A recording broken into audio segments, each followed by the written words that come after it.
펜타곤이 발칵 뒤집혔습니다.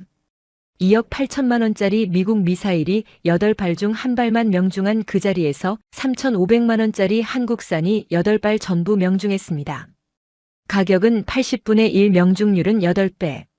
미 해군 장교들은 입을 다물지 못했습니다. 하지만 진짜 충격은 그 다음이었습니다. 12년 전 바로 이 기술을 휴지통에 던진 사람이 있었습니다. 펜타곤 감사관 사브리나 콜드웰. 그녀가 의회 청문회에서 폭탄 발언을 했습니다. 제 인생 최악의 실수였습니다. 그 충격적인 전말을 지금 공개합니다. 구독과 좋아요를 눌러주시고 감동의 대한민국이라고 댓글을 남겨주세요. 저는 사브리나 콜드웰, 펜타곤에서 무기 성능만 따지는 감사관입니다. 제가 사인하면 수조 원이 움직이고 제가 고개를 저으면 수조 원이 멈춥니다. 새벽 4시 제 휴대전화가 울렸습니다. 화면에 떠오른 이름을 보는 순간 제 심장이 철렁 내려앉았죠. 삼성급 장성의 이름이었습니다. 지금 당장 펜타곤 지하 분석실로 오라는 지시였어요. 이 시간에 이런 호출은 단 한 가지 의미였습니다. 뭔가 크게 잘못됐다는 것이죠. 30분 뒤 저는 지하 분석실 앞에 서 있었습니다. 문을 열자마자 냉기가 얼굴을 때렸어요. 에어컨이 아니었습니다. 회의실 안 분위기 자체가 얼어붙어 있었죠. 장성 4명이 테이블에 앉아 있었습니다. 그리고 그 한복판에 콜린 드레이크가 있었어요. 미국 최대 방산업체의 수석 로비스트였습니다. 콜린은 저를 보자마자 미소를 지었습니다. 그 미소가 제 등골을 서늘하게 만들었죠. 비싼 게 곧 정의라는 얼굴로 살아온 인간이었습니다. 제네비브 스톤 사령관이 입을 열었습니다. 콜드웰 앉으세요. 저는 빈자리에 앉았습니다. 그 순간 스크린에 데이터가 떴어요. 미사일 명중률이었습니다. 8발 발사 1발 명중. 12%였습니다. 제 눈이 그 숫자에 고정됐죠. 이건 말이 안 됐습니다. 공식 테스트에서는 90%가 넘었던 시스템이었어요. 그런데 실전 환경에서는 12%라고요? 사령관이 말했습니다. 작년 림팩 훈련 데이터입니다. 다중 표적 상황이었죠. 콜린이 끼어들었습니다. 사령관님, 그건 예외 상황이었습니다. 해무가 심했고 표적도 너무 많았죠. 정상적인 조건이 아니었어요. 저는 속으로 웃었습니다. 정상적인 조건이 아니라고요? 전쟁이 정상적인 조건에서 벌어지나요? 사령관이 콜린을 쳐다봤습니다. 드레이크 씨, 우리 시스템이 악조건에서 작동하지 않는다면 그건 쓸모없는 겁니다. 콜린의 얼굴이 굳었습니다. 하지만 곧 다시 미소를 지었죠. 사령관님, 시스템 업그레이드를 논의하시죠. 저희가 최선의 솔루션을 드리겠습니다. 그 순간 저는 깨달았습니다. 이 자리는 사실 확인이 아니었어요. 돈 싸움이었습니다. 콜린은 더 비싼 업그레이드를 팔려고 했고 군은 증거가 필요했죠. 그래서 저를 부른 겁니다. 숫자로 말하는 사람을요. 저는 데이터를 다시 봤습니다. 해무, 다중표적, 고속기동. 변수가 많았던 건 사실이었어요. 하지만 변수는 핑계가 아니었습니다. 전장에서는 늘 변수가 있으니까요. 사령관이 저를 봤습니다. 콜드웰, 당신 의견은 어떻습니까? 저는 숨을 깊이 들이마셨습니다. 제 입에서 나올 말이 누군가의 수십억 달러를 움직일 거라는 걸 알았죠. 사령관님, 실전 데이터가 이 정도라면 시스템에 구조적 문제가 있는 겁니다. 업그레이드로 해결될 수준이 아니에요. 콜린의 미소가 사라졌습니다. 콜드웰, 당신은 숫자만 보고 판단하는군요. 전략적 가치는 생각하지 않나요? 저는 그를 똑바로 쳐다봤습니다. 전략적 가치는 명중률에서 나옵니다. 드레이크 씨. 회의실이 조용해졌습니다. 사령관이 고개를 끄덕였죠. 대안을 찾아야 합니다. 콜린이 말했습니다. 사령관님, 저희 시스템보다 나은 게 어디 있습니까? 러시아나 중국 무기를 쓰시겠어요? 사령관은 대답하지 않았습니다. 대신 참모에게 고개를 돌렸죠. 그 참모가 파일을 꺼냈습니다. 사령관님, 작년 림팩에서 한 가지 흥미로운 데이터가 있습니다. 한국 팀이 참가했었죠. 제 귀가 쫑긋했습니다. 한국이라고요? 참모가 스크린에 새 데이터를 띄웠습니다. 한국 비룡 시스템입니다. 같은 조건에서 테스트했어요. 숫자가 나타났습니다. 8발 발사 8발명 중 100%였습니다. 저는 눈을 의심했습니다. 100%라고요? 콜린이 웃었습니다. 그건 조작된 데이터일 겁니다. 한국이 뭘 안다고요? 저는 그 숫자를 계속 쳐다봤습니다. 100%. 제 머릿속에서 뭔가 울렸어요. 하지만 동시에 불편함도 올라왔습니다. 한국 무기라고요? 값싼 복제품 아닌가요? 사령관이 말했습니다. 검증이 필요합니다. 콜드웰, 당신이 직접 확인하세요. 저는 고개를 끄덕였습니다. 알겠습니다, 사령관님. 회의가 끝나고 저는 복도로 나왔습니다. 그 순간 휴대전화가 울렸어요. 줄리언이었습니다. 제 약혼자였죠. 저는 전화를 받았습니다. 여보, 지금 새벽인데. 줄리언의 목소리가 차가웠습니다. 사브리나, 그 한국 거는 건드리지 마. 저는 멈춰 섰습니다. 무슨 소리야? 줄리언이 말했습니다. 콜린한테 들었어. 너 한국 시스템 검증하러 간다며? 그건 건드리면 안 돼. 너 다친다. 저는 눈살을 찌푸렸습니다. 왜 그래야 하는데? 줄리언이 한숨을 쉬었습니다. 그냥 내 말 들어. 이건 기술 문제가 아니야. 정치야. 전화가 끊겼습니다. 저는 화면을 멍하니 쳐다봤죠. 제 약혼자가 방금 뭐라고 한 거죠? 한국권을 건드리지 말라고요? 저는 복도를 천천히 걸었습니다. 머릿속이 복잡했어요. 100% 명중률. 한국 시스템. 줄리언의 경고. 그리고 제 마음속 깊은 곳에 박힌 불안. 싸구려는 위험하다는 믿음이었습니다. 12년 전 제 동료가 다쳤을 때 그 믿음이 생겼죠. 값싼 대체품 때문이었습니다. 그날 이후 저는 결심했어요. 싼 건 절대 믿지 않겠다고. 사람 목숨이 걸린 일에 돈을 아끼면 안 된다고요. 그런데 지금 100% 명중률을 보여준 시스템이 한국 거라고요? 저는 고개를 저었습니다. 뭔가 잘못됐어요. 데이터가 틀렸거나 조건이 달랐거나 아니면 조작됐거나. 저는 진실을 찾아야 했습니다. 숫자는 거짓말을 하지 않으니까요. 하지만 제 마음 한구석에서 작은 목소리가 속삭였습니다. 만약 그 숫자가 진짜라면? 만약 한국이 정말 그렇게 잘 만들었다면? 그럼 제가 그동안 믿었던 게 전부 틀린 건가요? 저는 그 생각을 머리에서 밀어냈습니다. 아니야. 싼 건 위험해. 늘 그랬어. 저는 엘리베이터에 올라탔습니다. 문이 닫히면서 제 얼굴이 금속에 비쳤죠. 피곤한 얼굴이었습니다. 하지만 눈빛만은 날카로웠어요. 저는 숫자만 믿는 사람이었습니다. 그리고 이번에도 숫자가 진실을 알려줄 거예요. 설령 그 진실이 제가 원하는 게 아니더라도요. 이틀 뒤 저는 다시 같은 회의실에 있었습니다. 이번에는 더 많은 사람이 모였어요. 해군 작전부장, 공군 획득 책임자, 그리고 국방부 예산 담당자까지. 콜린도 다시 와 있었습니다. 여전히 그 자신만만한 미소를 띠고 있었죠. 사령관이 입을 열었습니다. 오늘은 작년 림팩 훈련 영상을 보겠습니다. 전체 상황을 이해하기 위해서죠. 스크린에 영상이 재생됐습니다. 하와이 앞바다였어요. 화면에 미사일 발사 장면이 나왔습니다. 우리 최신의 시스템이었죠. 첫 발이 날아갔습니다. 표적을 향해 날카롭게 굽어지더니 빗나갔어요. 두 번째 발도 마찬가지였습니다. 세 번째는 바다에 떨어졌죠. 저는 숨을 참았습니다. 네 번째, 다섯 번째, 여섯 번째. 전부 빗나갔어요. 일곱 번째도 실패했습니다. 마지막 여덟 번째만 겨우 명중했죠. 회의실이 조용했습니다. 누구도 말하지 않았어요. 콜린이 먼저 입을 열었습니다. 사령관님, 보시다시피 조건이 매우 열악했습니다. 해무가 시야를 가렸고 표적이 동시에 8개나 기동했죠. 이건 정상적인 교전 상황이 아니에요. 작전부장이 말했습니다. 드레이크 씨, 중국이나 북한이 우리를 공격한다면 표적이 한두 개일까요? 수십 개가 동시에 올 겁니다. 그게 현대전이에요. 콜린의 미소가 흔들렸습니다. 물론입니다. 하지만 시스템 업그레이드로 충분히 개선할 수 있어요.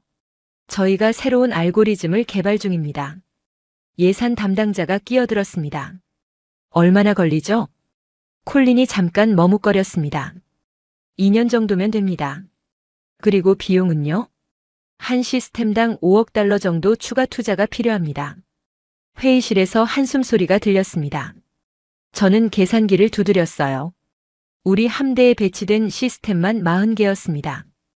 5억 곱하기 40, 200억 달러였죠. 그것도 2년을 기다려야 하고요. 사령관이 말했습니다. 드레이크 씨, 우리에게 2년이 없습니다. 지금 당장 작동하는 시스템이 필요해요. 콜린이 얼굴을 굳혔습니다. 사령관님, 미국의 기술력을 믿으셔야 합니다. 저희가 세계 최고예요. 사령관은 대답하지 않았습니다. 대신 찬물을 받죠. 한국 팀 데이터를 보여주세요. 스크린이 바뀌었습니다. 같은 림팩 훈련장이었어요. 하지만 이번엔 다른 장비가 나왔습니다. 투박한 트럭이었죠. 군용 트럭 뒤에 발사대가 달려 있었습니다. 콜린이 코웃음을 쳤습니다. 저게 뭡니까? 장난감인가요? 참모가 말했습니다. 한국 비룡 시스템입니다. 영상이 재생됐습니다. 트럭이 멈춰 섰어요. 발사대가 천천히 올라갔습니다. 그리고 첫 발이 날아갔죠. 궤적이 매끄러웠습니다. 표적을 향해 정확히 꺾이더니 명중했어요. 두 번째도 명중했습니다. 세 번째, 네 번째, 다섯 번째. 전부 명중이었죠. 여섯 번째, 일곱 번째, 여덟 번째. 하나도 빗나가지 않았습니다. 8발 전부 명중이었어요. 회의실이 정적에 휩싸였습니다. 저는 스크린을 멍하니 쳐다봤죠. 이게 진짜라고요? 같은 조건에서요? 참모가 고개를 끄덕였습니다. 네, 같은 날 같은 해역에서 테스트했습니다. 해무 조건도 동일했어요. 콜린이 벌떡 일어났습니다. 이건 조작입니다. 한국이 데이터를 조작한 거예요. 실제로 이런 결과가 나올 리 없어요. 작전부장이 차갑게 말했습니다. 증거가 있습니까? 콜린이 말문이 막혔습니다. 사령관이 말했습니다. 드레이크 씨, 앉으세요. 증거 없는 주장은 하지 마십시오. 콜린이 억지로 앉았습니다. 하지만 그의 얼굴은 붉게 달아올라 있었죠. 사령관이 저를 봤습니다. 콜드웰, 가격 비교 자료 있습니까? 저는 파일을 열었습니다. 네, 사령관님. 우리 시스템은 발당 280만 달러입니다. 한국 비룡은 3만 5천 달러예요. 회의실이 다시 조용해졌습니다. 예산 담당자가 계산기를 두드렸어요. 그리고 입을 벌렸죠. 80배 차이라고요? 저는 고개를 끄덕였습니다. 네, 맞습니다. 콜린이 소리쳤습니다.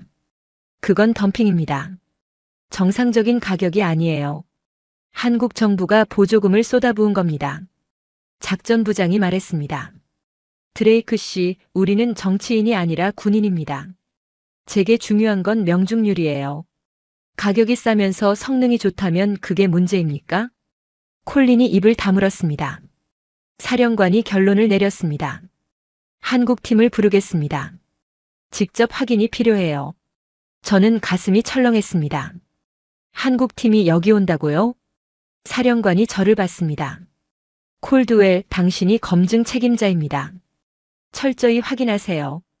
알겠습니다, 사령관님. 회의가 끝났습니다. 저는 자리에서 일어났어요. 콜린이 제 옆을 지나가며 속삭였습니다. 콜드웰, 당신 실수하고 있는 거예요. 한국 편을 들면 후회할 겁니다. 저는 그를 똑바로 쳐다봤습니다. 저는 누구 편도 아닙니다, 드레이크 씨. 숫자 편이죠. 콜린이 코웃음을 치고 나갔습니다. 저는 회의실에 혼자 남았어요. 스크린엔 여전히 한국 시스템 영상이 멈춰 있었습니다. 투박한 트럭. 하지만 완벽한 명중률이었죠.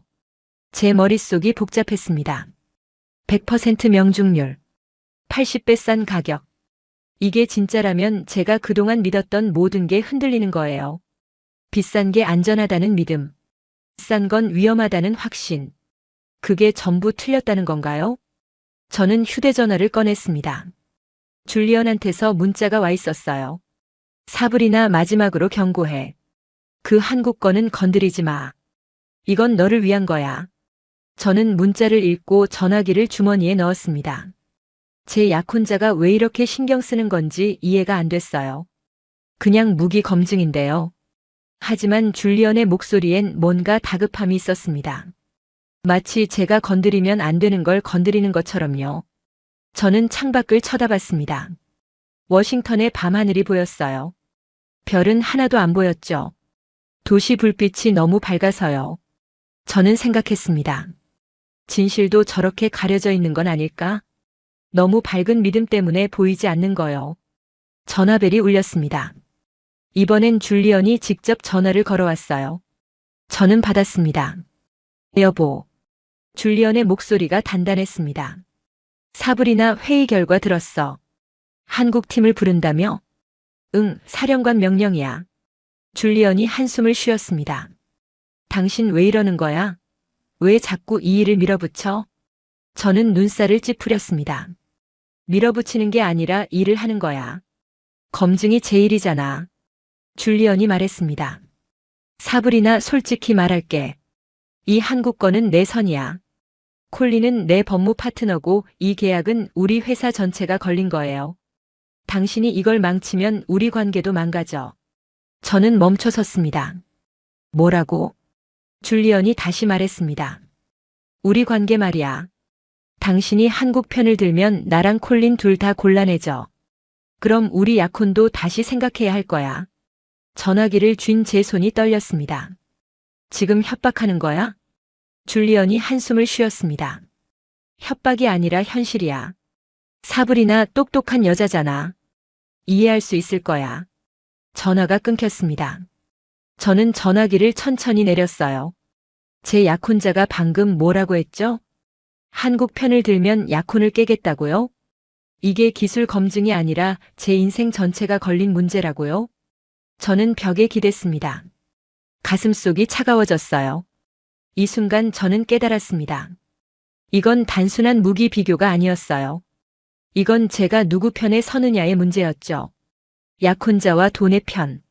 아니면 진실과 숫자의 편. 저는 눈을 감았습니다. 12년 전 그날이 떠올랐어요. 동료가 다쳤을 때 싸구려 부품 때문이었다고 믿었던 그날. 그 믿음이 제 전부를 지배했었죠. 하지만 지금 그 믿음이 흔들리고 있었습니다. 한국 시스템의 100% 명중률 때문에요. 저는 눈을 떴습니다. 결정해야 했어요. 진실을 따를 건지 아니면 편안함을 택할 건지. 저는 주머니에서 전화기를 꺼냈습니다. 그리고 사령관에게 문자를 보냈죠. 한국팀 검증 준비 완료했습니다. 언제든 진행하겠습니다. 문자를 보내고 나서 저는 긴 숨을 내쉬었습니다. 이제 돌아갈 수 없었어요. 진실이 뭐든 제가 직접 확인할 거예요. 설령 그게 제 모든 믿음을 무너뜨리더라도요. 일주일 뒤 펜타곤 시험장에 한국팀이 도착했습니다. 저는 관측실에서 창밖을 내다봤어요. 트럭 한 대가 들어오고 있었습니다. 군용 트럭이었죠. 뒤에 발사대가 달려 있었어요. 페인트는 벗겨져 있었고 군데군데 녹이 슬어 있었습니다. 제 옆에 있던 기술자가 웃음을 터뜨렸어요. 저게 뭡니까? 박물관에서 가져온 건가요? 다른 사람들도 웃기 시작했습니다. 콜린이 회의실 뒤쪽에서 큰 소리로 말했죠. 장난감이군요. 저걸로 우리 최신의 시스템과 비교하겠다고요? 미군 품격에 안 맞습니다. 저는 아무 말도 하지 않았습니다. 하지만 제 마음속에서도 똑같은 생각이 올라오고 있었어요. 저게 100% 명중률을 냈다고요? 말도 안 돼요. 트럭이 시험장 중앙에 멈춰 섰습니다. 문이 열리고 사람들이 내렸어요. 5명이었습니다. 전부 작업복 차림이었죠. 군복도 아니었어요. 그냥 평범한 기술자처럼 보였습니다. 한 사람이 발사대 쪽으로 걸어갔어요. 키가 크고 마른 남자였습니다. 안경을 쓰고 있었죠.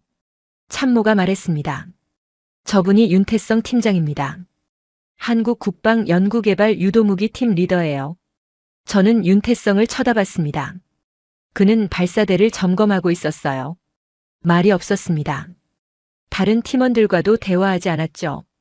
그냥 조용히 장비를 만지고 있었어요. 콜린이 비웃었습니다. 저 사람이 팀장이라고요? 말도 못하나 봐요. 사령관이 마이크를 켰습니다. 준비됐습니까? 윤태성이 고개를 끄덕였습니다. 한마디도 하지 않았어요. 그냥 엄지손가락을 들어 보였죠. 사령관이 저를 봤습니다. 콜드웰 조건 설정하세요. 저는 콘솔 앞에 앉았습니다. 그리고 조건을 입력했어요. 다중 표적 8개. 고속 기동. 해상 해무 시뮬레이션. 우리 시스템이 실패했던 바로 그 조건이었습니다. 시작 신호가 떨어졌습니다.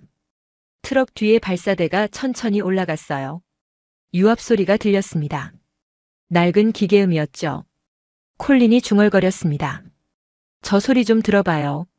고물이잖아요. 발사대가 완전히 올라갔습니다. 그리고 첫 번째 로켓이 발사됐죠. 화염이 뿜어져 나왔습니다. 로켓이 하늘로 날아올랐어요.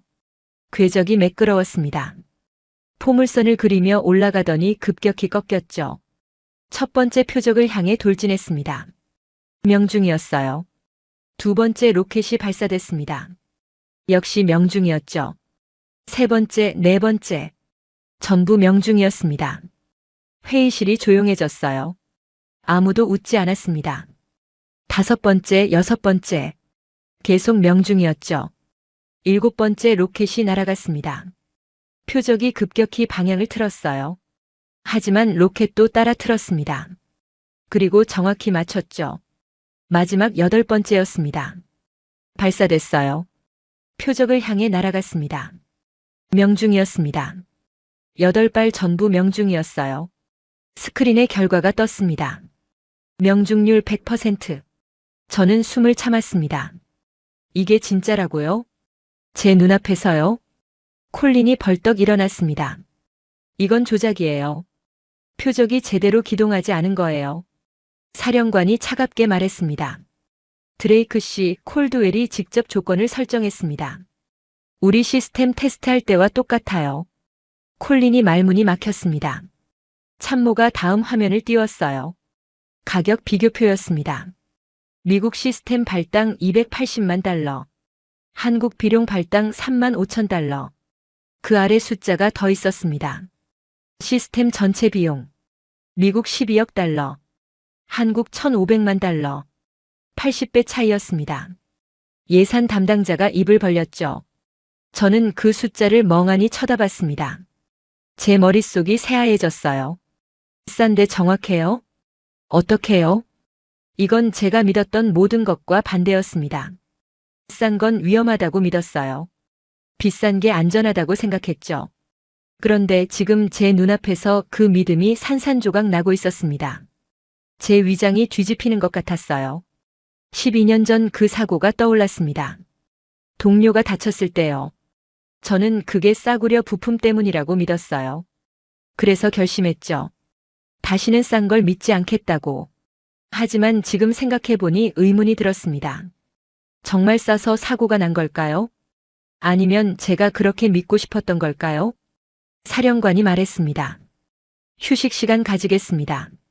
15분 뒤에 다시 모이죠. 사람들이 일어났습니다. 저는 자리에 그대로 앉아 있었어요. 스크린을 계속 쳐다봤죠. 100% 명중률. 80배 싼 가격.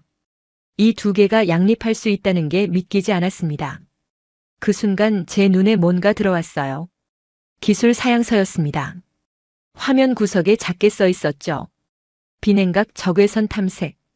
저는 그 단어를 보는 순간 심장이 멎는 줄 알았습니다. 비냉각 적외선 탐색이라고요? 제 머릿속에서 뭔가 울렸어요. 이 단어를 어디선가 본 것 같았습니다. 언제였죠? 저는 기억을 더듬었습니다. 그리고 떠올렸어요. 12년 전이었습니다. 제가 막 감사관이 됐을 때요. 누군가 이 키워드가 들어간 제안서를 보냈었어요. 저는 그걸 검토했었죠. 그리고 거절했습니다. 검토할 가치 없다고 판단했어요. 왜였죠? 저는 기억을 더 깊이 파고들었습니다. 그날이 언제였는지 생각했어요. 동료가 다친 직후였습니다. 싸구려 공포가 제 머릿속을 지배하고 있을 때였죠. 그때 누군가 제안서를 들고 왔었어요. 가격이 너무 쌌습니다. 저는 그걸 보자마자 거부 반응이 일었죠. 싼 건 위험해요. 그래서 제대로 읽지도 않고 거절했습니다. 그 제안서를 누가 가져왔었죠? 저는 눈을 감았습니다. 기억이 희미했어요. 하지만 뭔가 떠올랐습니다. 아시아 사람이었어요. 영어가 서툴렀죠. 열심히 설명했지만 저는 듣지 않았습니다. 그냥 고개를 저었어요. 그리고 그 서류를 어디에 넣었죠? 휴지통이었습니다. 저는 눈을 번쩍 떴습니다. 설마요. 그게 한국 팀이었나요? 12년 전에요. 저는 급하게 콘솔을 조작했습니다. 과거 기록을 검색했어요. 12년 전 제안서 목록이 떴습니다. 저는 날짜를 찾아 내려갔죠. 그리고 발견했습니다. 한국국방연구개발원. 제안자 윤태성. 제목 비냉각 적외선 탐색 기반 유도 시스템 공동 개발 제안. 제 손이 떨렸습니다. 윤태성이라고요? 방금 밖에서 테스트한 그 사람이요? 저는 상태란을 봤습니다. 검토 불가. 담당자 사브리나 콜드웰. 이유 기술적 타당성 부족. 제 이름이 거기 박혀 있었습니다. 저는 의자에 깊이 앉았어요. 제가 12년 전에 거절한 게 바로 이거였어요. 지금 100% 명중률을 보여준 바로 그 기술이요. 제 입에서 신음이 새어나왔습니다. 제가 뭘 한 거죠? 제가 무엇을 휴지통에 던진 거예요? 12년이요. 12년 동안 이 기술이 묻혀 있었어요. 제 편견 때문에요. 제 트라우마 때문에요. 저는 머리를 감싸쥐었습니다. 가슴이 무너지는 것 같았어요. 만약 제가 그때 제대로 검토했다면 어땠을까요? 12년 전부터 이 시스템을 쓸 수 있었을까요? 얼마나 많은 돈을 아낄 수 있었을까요? 얼마나 많은 생명을 구할 수 있었을까요? 저는 숨을 크게 들이마셨습니다. 진정해야 했어요. 아직 확실하지 않았습니다. 제가 거절한 게 정말 이 기술인지 확인해야 했죠. 하지만 제 가슴속 깊은 곳에서는 알고 있었습니다. 맞아요. 제가 휴지통에 던진 게 바로 이거예요. 12년 전 그날 제가 저지른 최악의 실수였습니다. 저는 그날 밤 잠을 이루지 못했습니다. 침대에 누워 천장만 쳐다봤어요. 12년 전 그날이 계속 떠올랐습니다. 제가 윤태성의 제안서를 거절했던 바로 그날이요. 기억을 더듬어 올라갔습니다. 2013년 3월이었어요. 저는 30이었습니다. 펜타곤 획득팀에 막 들어간 신참이었죠. 열정이 넘쳤어요. 미국을 지키겠다는 사명감으로 가득 차 있었습니다. 그런데 그해 2월에 사고가 났었어요. 아프가니스탄 전선이었습니다. 제 동료 마크가 파견 나가 있었죠. 마크는 제 대학 동기였어요. 함께 국방부에 들어왔었습니다. 어느 날 마크가 탄 차량이 폭발했습니다. 급조 폭발물이 아니었어요. 차량 자체 결함이었죠. 냉각 시스템이 고장나서 엔진이 과열됐고 연료 탱크에 불이 붙었습니다. 마크는 3도 화상을 입었어요. 왼팔을 잃었습니다. 저는 병원에 달려갔었죠. 마크를 봤을 때 제 심장이 찢어지는 것 같았어요. 붕대로 온몸이 감겨 있었습니다. 마크가 힘없이 말했어요. 사브리나 그거 알아? 냉각 시스템이 정품이 아니었대. 싼 대체품이었어. 그 말을 듣는 순간 제 머릿속이 하얘졌습니다. 대체품이라고요? 마크가 고개를 끄덕였어요.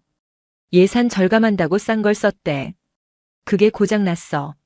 내 팔값이 얼마였을까? 저는 대답할 수 없었습니다. 그냥 마크의 손을 꽉 쥐었죠. 그날 밤 저는 결심했습니다. 다시는 이런 일이 일어나지 않게 하겠다고요. 싼 부품 때문에 사람이 다치는 일은 절대 막겠다고요. 비용보다 안전이 먼저라고 믿었습니다. 그게 제 신념이 됐어요. 그리고 한 달 뒤였습니다. 3월 21일이었죠.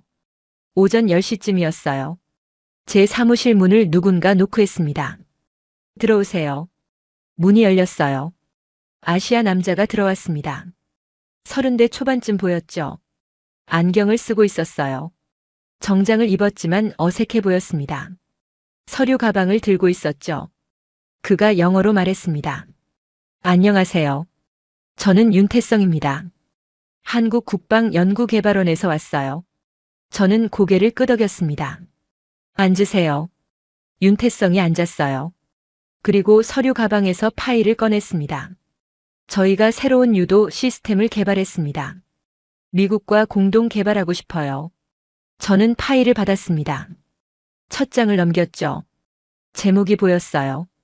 비냉각 적외선 탐색 기반 유도 시스템. 저는 눈살을 찌푸렸습니다. 비냉각이라고요? 윤태성이 고개를 끄덕였어요. 네, 기존 시스템은 냉각 장치가 필요해요. 비싸고 복잡하죠. 저희는 냉각 없이도 작동하는 알고리즘을 만들었습니다. 저는 다음 장을 넘겼습니다. 가격표가 나왔어요. 시스템 개발 비용 $10,000. 단가 $50,000 이하. 제 손이 멈췄습니다. $50,000라고요? 윤태성이 설명했습니다. 네, 하드웨어를 단순화했어요. 대신 소프트웨어로 보완했습니다. 그래서 가격이 낮아요. 저는 파일을 덮었습니다. 제 머릿속에서 경보음이 울렸어요. 싸구려예요. 마크가 다친 게 한 달 전이었습니다. 싼 부품 때문이었죠. 그리고 지금 눈앞에 또 싼 시스템이 있었어요. $50,000요. 우리 시스템의 20분의 1 가격이었습니다. 말이 안 됐어요. 그렇게 쌀 수가 없었습니다. 뭔가 잘못된 거예요. 품질을 희생한 게 분명했죠. 윤태성이 계속 설명했습니다. 핵심은 알고리즘입니다. 노이즈 속에서도 표적을 찾을 수 있어요. 테스트 결과 명중률이 95% 이상이에요. 저는 듣지 않았습니다. 제 머릿속은 이미 결론을 내렸어요. 이건 위험해요. 싼 건 늘 문제가 생겨요. 마크처럼 누군가 다칠 거예요. 저는 파일을 윤태성에게 돌려줬습니다. 죄송하지만 검토할 수 없습니다. 윤태성의 얼굴이 굳었어요. 왜요? 데이터를 보셨잖아요. 저는 고개를 저었습니다. 가격이 너무 낮아요.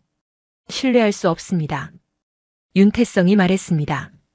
가격이 낮은 건 하드웨어를 줄였기 때문이에요. 성능은 검증됐어요. 저는 단호하게 말했습니다. 미안하지만 우리 기준에 맞지 않습니다. 미군은 검증된 시스템만 씁니다. 윤태성이 다시 설명하려 했어요. 하지만 저는 손을 들어 막았습니다. 더 이상 시간을 낭비하고 싶지 않았어요. 윤태성이 천천히 일어났습니다. 그의 눈빛이 제 마음을 찔렀어요. 실망이 가득했습니다. 하지만 저는 신경 쓰지 않았죠. 제가 옳다고 믿었으니까요. 윤태성이 나갔습니다.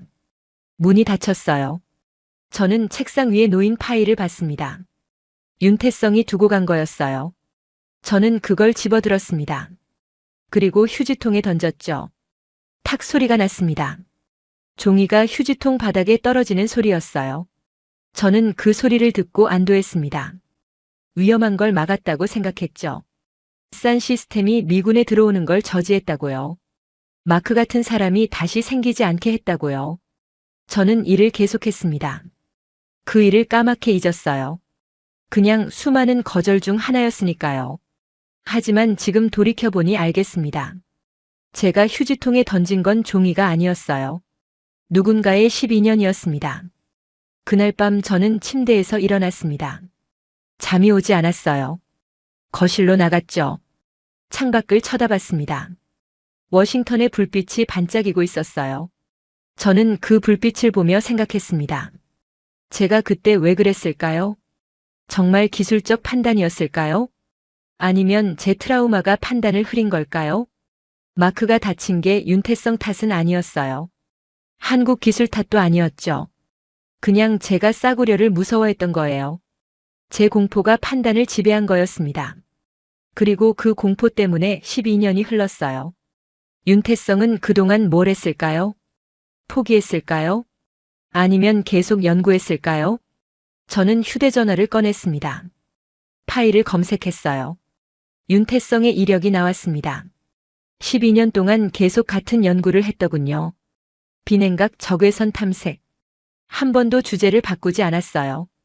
논문도 25편이었습니다. 전부 같은 주제였죠. 특허도 12개였어요. 역시 같은 분야였습니다.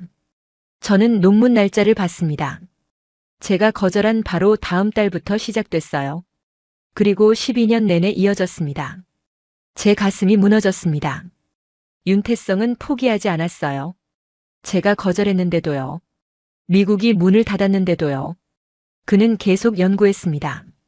12년 동안요. 하루도 쉬지 않고요. 그리고 결국 해냈어요. 100% 명중률을요. 저는 휴대전화를 내려놓았습니다.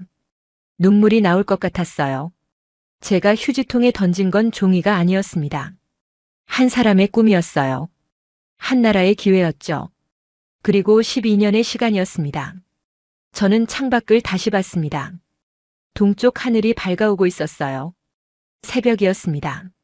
저는 결심했습니다. 이제라도 바로 잡아야 한다고요. 제가 저지른 실수를요. 윤태성에게 사과해야 했어요. 그리고 진실을 밝혀야 했습니다. 설령 그게 제 경력을 끝내더라도요. 사흘 뒤 저는 하와이행 비행기에 올랐습니다. 림팩 훈련장에서 직접 검증하라는 명령이었어요. 사령관은 확실한 증거를 원했죠. 펜타곤 시험장 결과만으로는 부족했습니다. 실전 환경에서 다시 테스트해야 했어요. 저는 창밖을 내다봤습니다. 구름이 흘러가고 있었죠. 제 마음도 그 구름처럼 복잡했어요. 윤태성을 다시 만나야 했습니다. 12년 만에요. 뭐라고 말해야 할까요? 죄송하다고요? 제가 당신 12년을 휴지통에 던졌다고요? 말이 안 나올 것 같았어요. 하와이에 도착했습니다.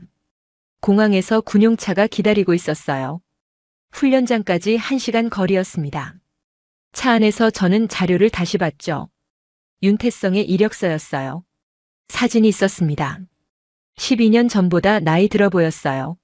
머리에 흰머리가 섞여 있었죠. 하지만 눈빛은 여전히 날카로웠습니다. 훈련장에 도착했습니다. 바다가 보였어요. 푸른 태평양이었습니다.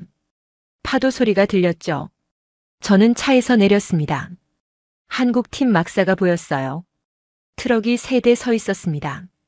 사람들이 장비를 점검하고 있었죠. 저는 그쪽으로 걸어갔습니다. 그 순간 한 사람이 눈에 들어왔어요. 윤태성이었습니다. 발사대 옆에 서 있었죠. 노트북을 보고 있었어요. 저는 멈춰 섰습니다. 심장이 빠르게 뛰었어요. 뭐라고 말하죠? 저는 숨을 깊이 들이마셨습니다. 그리고 다가갔어요. 윤 팀장님. 윤태성이 고개를 들었습니다. 저를 봤죠. 잠깐 눈이 마주쳤어요. 그의 눈빛에서 뭔가를 읽었습니다. 알아본다는 표정이었어요. 하지만 윤태성은 아무 말도 하지 않았습니다. 그냥 고개만 끄덕였죠. 저는 어색하게 말했습니다. 저는 사브리나 콜드웰입니다. 펜타곤 감사관이에요. 검증 책임자죠. 윤태성이 입을 열었습니다. 알고 있습니다. 목소리가 차가웠어요. 저는 움찔했습니다. 윤태성이 다시 말했습니다. 제 이름은 윤태성입니다. 그때도 말씀드렸습니다. 제 얼굴이 뜨거워졌어요. 12년 전 저는 그의 이름을 제대로 부르지 않았었죠. 그냥 미스터 윤이라고만 했었어요. 존중하지 않았던 거예요. 저는 고개를 숙였습니다. 죄송합니다. 윤태성은 대답하지 않았습니다. 다시 노트북으로 시선을 돌렸죠. 저는 그 자리에 서 있었어요. 뭐라고 더 말해야 할지 몰랐습니다. 그 순간 다른 사람이 다가왔어요. 미군 장교였습니다. 계급장을 보니 중령이었죠. 이름표에 홀로웨이라고 써 있었어요. 콜드웰 감사관님이시죠? 저는 에런 홀로웨이입니다. 림팩 현장 연락 장교예요. 저는 악수했습니다. 반갑습니다. 홀로웨이가 말했습니다. 내일 실전 테스트 예정입니다. 조건은 작년과 똑같이 설정했어요. 다중 표적, 해무, 고속 기동 전부요. 알겠습니다. 홀로웨이가 저를 쳐다봤어요. 그런데 감사관님 한 가지 여쭤봐도 될까요? 네. 홀로웨이가 조심스럽게 말했습니다. 펜타곤에서는 이 테스트를 왜 하는 겁니까? 작년 데이터로 충분하지 않나요? 저는 잠깐 망설였습니다. 그리고 솔직하게 대답했어요.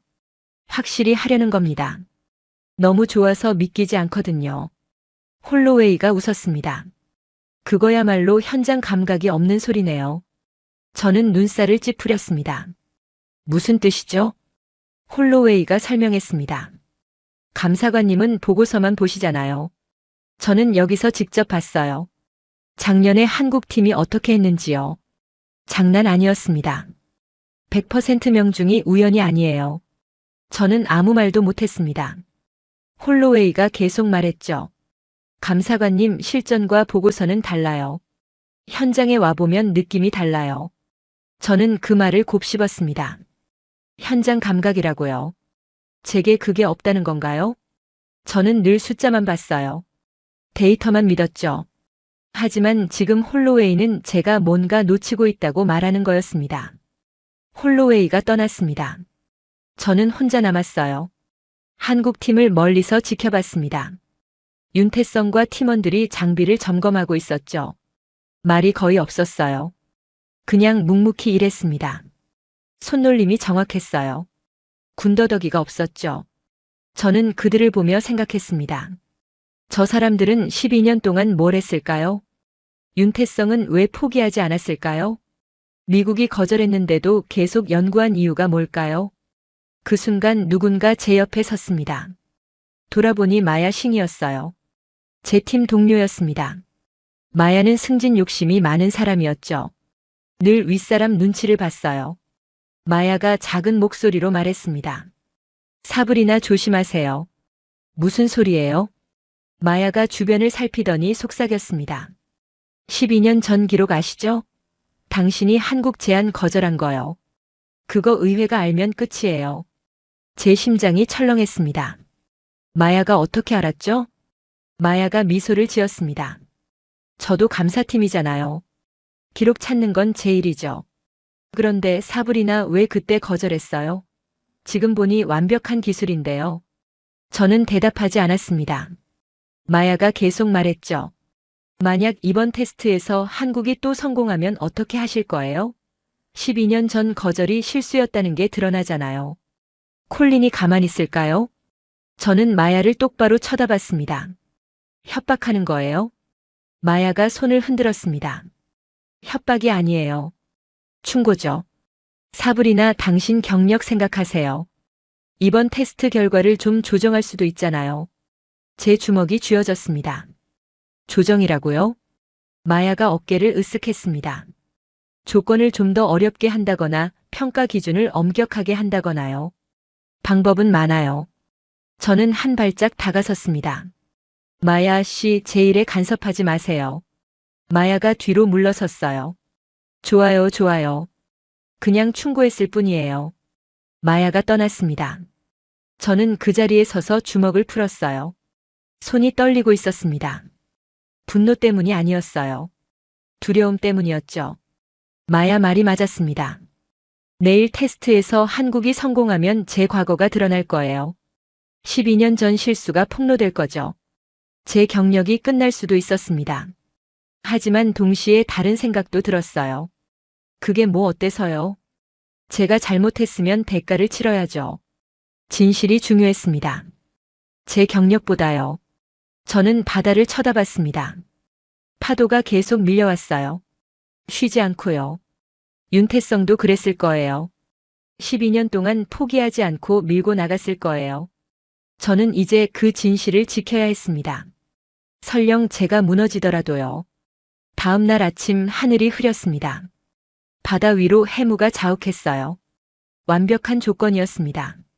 작년과 똑같았죠. 저는 관측함 갑판에 서 있었어요. 쌍안경으로 훈련 해역을 봤습니다. 표적 드론들이 떠 있었죠. 8개였어요. 각각 다른 속도로 움직이고 있었습니다. 홀로웨이가 제 옆에 섰습니다. 준비됐습니다, 감사관님. 먼저 우리 시스템부터 테스트하겠습니다. 저는 고개를 끄덕였어요. 미국 구축함이 위치를 잡았습니다. 레이더가 돌아가기 시작했죠. 교신 소리가 들렸습니다. 표적 포착 발사 준비. 첫 번째 미사일이 발사됐어요.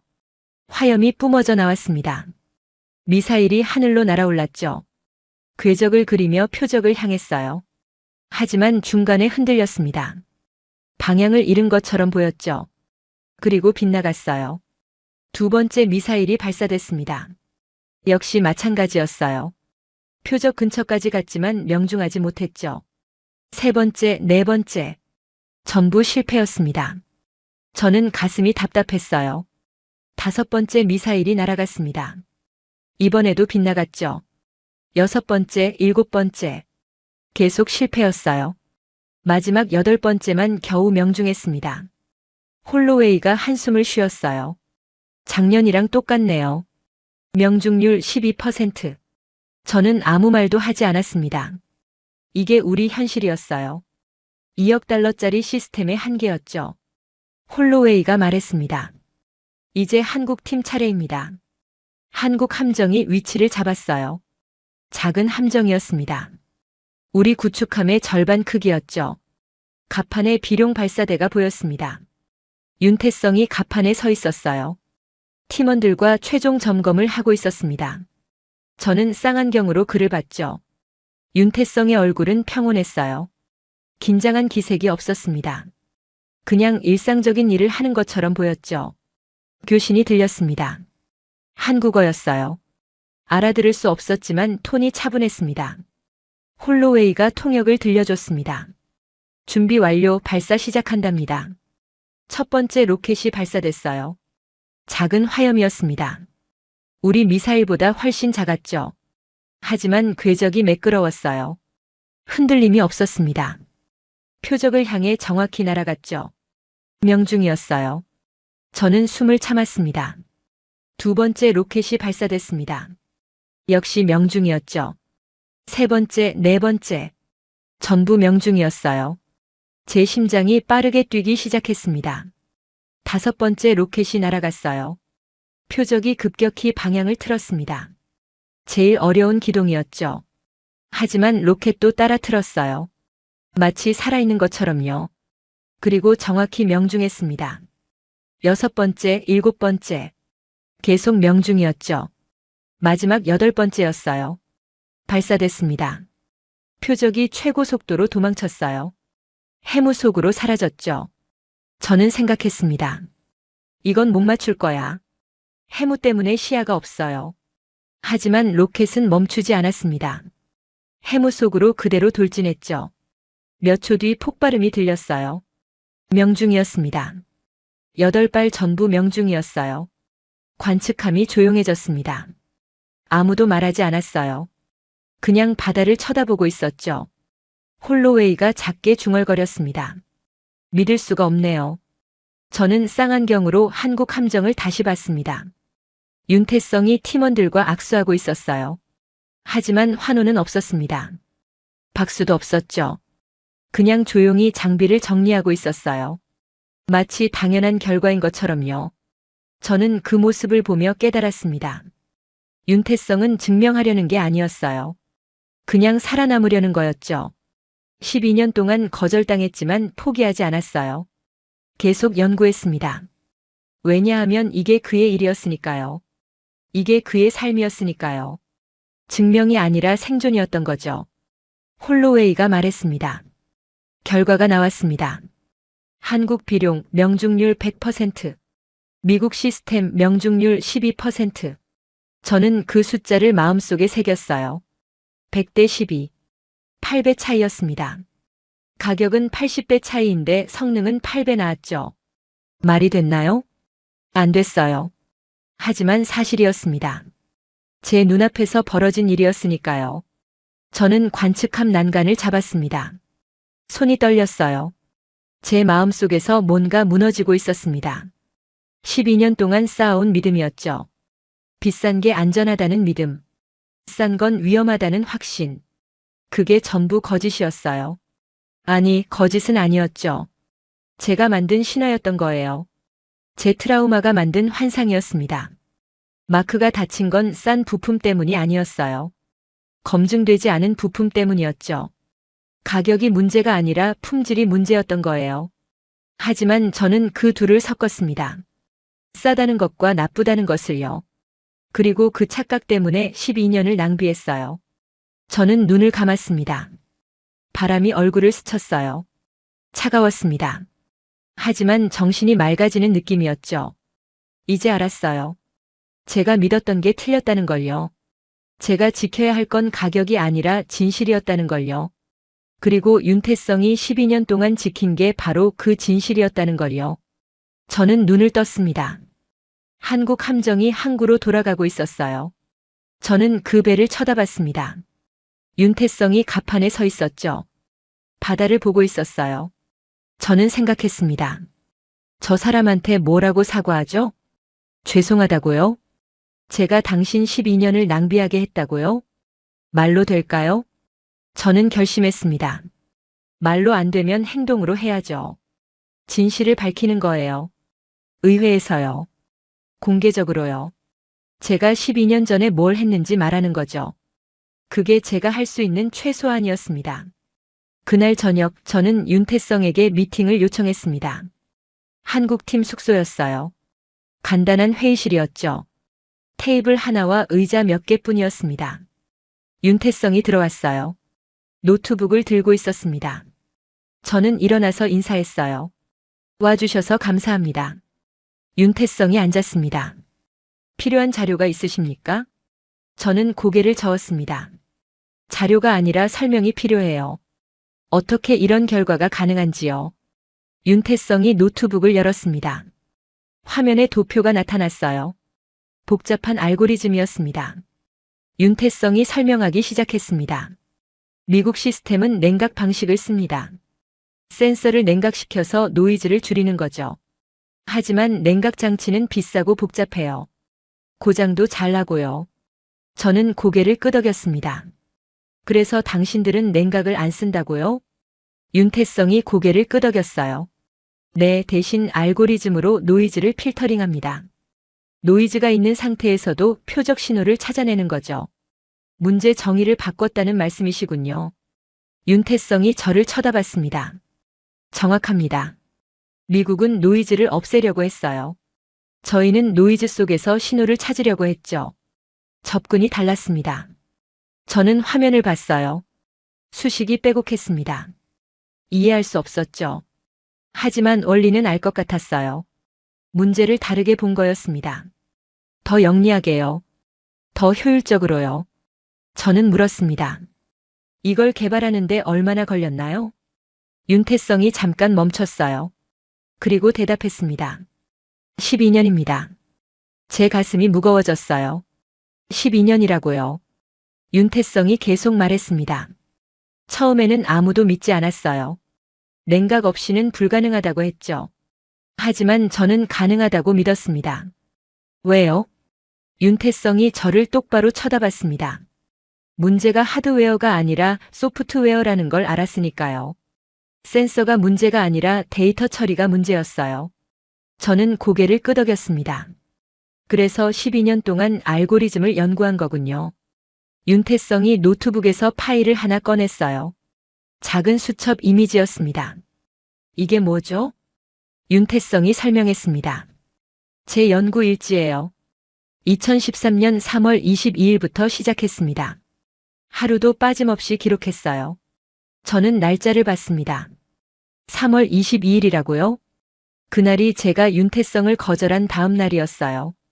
윤태성이 말했습니다. 2823일입니다. 하루도 안 빼고 기록했어요. 제 목이 메었습니다. 2823일이라고요? 거의 8년이었습니다. 아니, 12년이었죠. 윤태성이 수첩 페이지를 넘겼어요. 화면에 손글씨가 나타났습니다. 한글이었지만 날짜는 알아볼 수 있었어요. 매일매일 빼곡하게 써 있었습니다.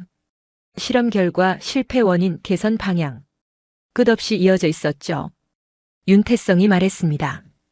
처음 3년은 실패만 했어요. 알고리즘이 작동하지 않았죠. 4년째부터 조금씩 성과가 나왔습니다. 7년째에 돌파구를 찾았어요. 저는 그 수첩을 쳐다봤습니다. 한 사람의 12년이 거기 담겨 있었어요. 포기하지 않은 12년이요. 믿음을 지킨 12년이었죠. 저는 눈물이 날 것 같았습니다. 제가 휴지통에 던진 게 바로 이거였어요. 이 12년의 시작이었죠. 만약 제가 그때 제대로 검토했다면요? 만약 제가 편견 없이 들었다면요? 미국과 한국이 함께 이 기술을 개발할 수 있었을 거예요. 12년 전부터요. 얼마나 많은 돈을 아꼈을까요? 얼마나 많은 생명을 구했을까요? 저는 입을 열었습니다. 윤 팀장님, 제가 12년 전에 당신을 거절했습니다. 윤태성이 저를 봤어요. 알고 있습니다. 저는 계속 말했습니다. 그때 제가 잘못했어요. 당신 기술을 제대로 보지 않았습니다. 제 편견 때문이었어요. 윤태성은 아무 말도 하지 않았습니다. 저는 숨을 깊이 들이마셨어요. 죄송합니다. 제가 당신의 12년을 빼앗았어요. 윤태성이 고개를 저었습니다. 아니에요. 제가 놀라 그를 봤죠. 윤태성이 말했습니다. 제 12년은 제 겁니다. 누가 빼앗을 수 없어요. 저는 제가 하고 싶어서 했습니다. 저는 울컥했어요. 윤태성의 눈빛이 흔들리지 않았습니다. 그는 진심이었어요. 12년을 누구 탓으로 돌리지 않았죠. 그냥 자기 일을 했을 뿐이었어요. 저는 고개를 숙였습니다. 그래도 미안합니다. 윤태성이 잠시 침묵했어요. 그리고 말했습니다. 콜드웰 감사관님, 중요한 건 지금입니다. 과거가 아니에요. 저는 고개를 들었어요. 윤태성이 계속 말했습니다. 지금 당신이 진실을 보고 계시잖아요. 그게 중요해요. 저는 그 말을 가슴 깊이 새겼습니다. 지금이 중요하다고요. 맞아요. 과거는 바꿀 수 없었습니다. 하지만 지금은 바꿀 수 있었죠. 저는 결심했습니다. 의회에서 전부 말하겠다고요. 제가 12년 전에 뭘 했는지요. 그리고 윤태성이 12년 동안 뭘 했는지요. 진실을 밝히는 거예요. 제 경력이 끝나더라도요. 그게 제가 할 수 있는 최선이었습니다. 2주일 뒤 저는 의회 청문회장에 섰습니다. 워싱턴 국회의 사당이었어요. 청문회실이 가득 차 있었습니다. 의원들, 기자들, 방산업계 사람들로요. 콜린도 와 있었어요. 변호사 2명을 대동하고 있었죠. 그리고 방청석 뒤쪽에 줄리언이 보였습니다. 제 약혼자였어요. 얼굴이 굳어 있었죠. 저는 증인석에 앉았습니다. 마이크 앞이었어요. 손이 떨렸습니다. 하지만 마음은 확고했어요. 의장이 입을 열었습니다. 콜드웰 감사관, 하와이 림팩 테스트 결과를 보고해 주십시오. 저는 숨을 깊이 들이마셨습니다. 그리고 말하기 시작했어요. 의장님, 의원님들, 테스트 결과를 말씀드리겠습니다. 미국 시스템은 8발 중 1발 명중했습니다. 한국 비룡 시스템은 8발 전부 명중했어요. 회의장이 술렁거렸습니다. 한 의원이 물었어요. 전부 명중이라고요? 조건이 달랐던 거 아닙니까? 저는 고개를 저었습니다. 아니요, 의원님. 조건은 완전히 동일했습니다. 제가 직접 설정했어요. 콜린이 벌떡 일어났습니다. 의장님, 이해 있습니다. 한국은 덤핑으로 가격을 낮췄어요. 정부 보조금을 받았을 겁니다. 공정한 경쟁이 아니에요. 저는 콜린을 쳐다봤습니다. 드레이크 씨, 증거가 있습니까? 콜린이 말문이 막혔어요. 의장이 말했습니다. 드레이크 씨, 증거 없는 주장은 삼가십시오. 앉으세요. 콜린이 억지로 앉았습니다. 다른 의원이 물었어요. 콜드웰 감사관, 가격 차이는 얼마나 됩니까? 저는 자료를 봤습니다. 미국 시스템은 발당 280만 달러입니다. 한국 비룡은 3만 5천 달러예요. 80배 차이입니다. 회의장이 다시 술렁거렸어요. 의원 하나가 계산기를 두드렸습니다. 그럼 우리가 그동안 얼마를 낭비한 겁니까? 저는 대답했습니다. 작년 한 해만 12억 달러를 지출했습니다. 한국 시스템을 썼다면 1,500만 달러면 됐을 거예요. 의장이 한숨을 쉬었습니다. 거의 100배 차이군요. 콜린이 다시 일어났어요. 의장님, 이건 단순한 가격 비교가 아닙니다. 미국의 전략적 자율성 문제예요. 한국에 의존하면 안 됩니다. 저는 마이크에 가까이 다가갔습니다. 드레이크 씨, 우리는 이미 한국에 의존하고 있어요. 반도체, 배터리, 조선 전부요. 문제는 의존이 아니라 협력입니다. 콜린이 얼굴을 붉혔어요.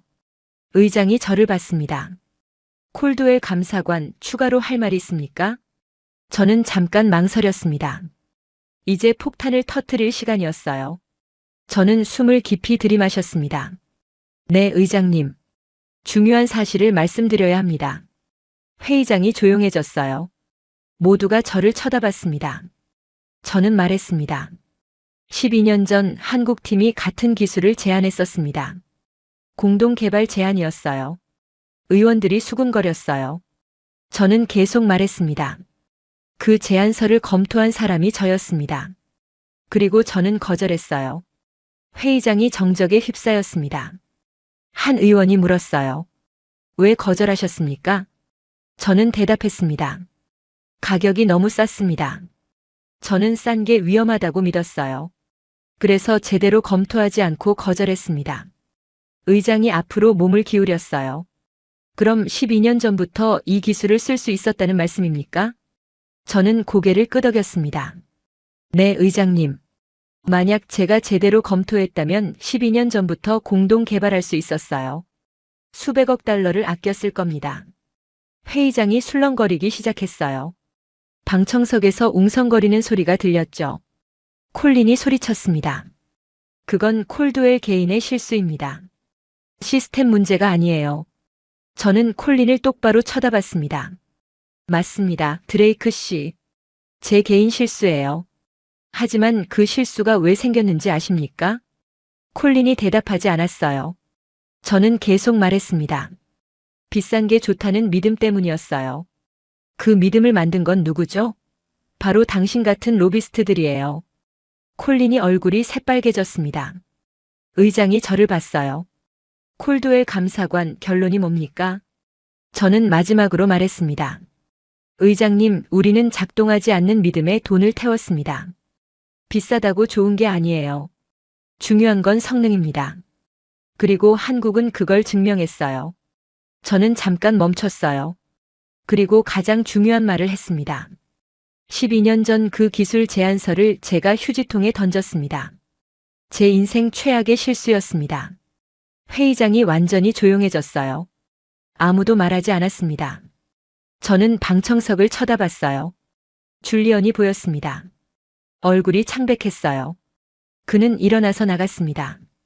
저는 그를 보내줬어요. 어차피 끝난 관계였으니까요. 의장이 말했습니다. 콜드웰 감사관, 용기 있는 증언이었습니다. 자리로 돌아가셔도 됩니다. 저는 증인석에서 내려왔어요. 복도로 나왔습니다. 마야가 기다리고 있었어요. 제 동료였죠. 마야가 저를 쳐다봤습니다. 사브리나, 왜 그랬어요? 경력 끝난 거 알죠? 저는 마야를 똑바로 쳐다봤습니다. 알아요. 하지만 진실이 더 중요해요. 마야가 고개를 저었어요. 당신 미쳤어요. 그리고 가버렸습니다. 저는 혼자 남았어요. 복도 끝에서 누군가 걸어오고 있었습니다. 윤태성이었어요. 그가 제 앞에 섰습니다. 저는 고개를 숙였어요. 윤 팀장님. 윤태성이 말했습니다. 감사합니다. 저는 고개를 들었습니다. 제가 감사받을 일은 안 했어요. 윤태성이 고개를 저었어요. 아니에요. 진실을 말씀하셨잖아요. 그게 가장 중요합니다. 저는 눈물이 날 것 같았어요. 윤태성이 손을 내밀었습니다. 이제부터 대등한 파트너로 일하시죠. 저는 그 손을 잡았어요. 따뜻했습니다. 저는 그제서야 깨달았습니다. 제가 잃은 건 약혼자와 동료의 신뢰였어요. 하지만 얻은 건 더 컸습니다. 진실이었죠. 그리고 존중이었어요. 12년 전 제가 던진 걸 이제라도 주워 올린 거예요. 너무 늦었지만요. 하지만 늦었다고 안 하는 것보다는 나았습니다. 저는 윤태성과 악수를 나눴어요. 그리고 생각했습니다. 이제 시작이라고요. 진짜 협력의 시작이요. 한국을 무시하던 사람이 이제 대등한 파트너로 보기 시작한 거죠. 그게 제가 할 수 있는 최선이었습니다. 감동특별시의 이야기는 여러분의 구독과 좋아요, 작은 관심으로 이루어집니다. 감동시민들의 이야기는 내일도 찾아오겠습니다. 감사합니다.